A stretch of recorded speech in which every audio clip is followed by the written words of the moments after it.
Sindən mi deyim, Mən yəni hər şeyin başında, bunun başında Səhiyyə Naziri durur. Səhiyyə Nazirliyi durur, bunun başında təbib durur və bunun başında ölkənin başçısı durur. Və salam. Ölkənin başçısı təyin edib bu adamları ora.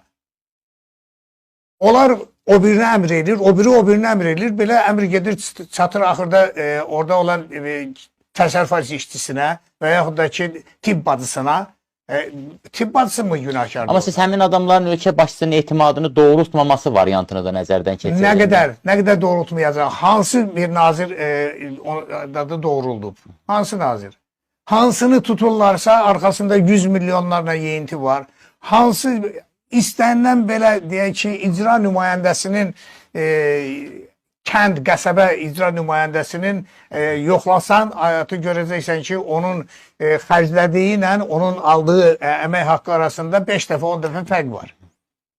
Necə olur ki, Azərbaycanın həm deputatlarından tutmuş nazirlərinə qədər, nazir müavinlərinə qədər, şöbə müdürlərinə qədər hansını tuturlar, hansını saxlayırlar yoxlamağa? Yeyinti var və yeyinti də 10 milyondan aşağı deyil.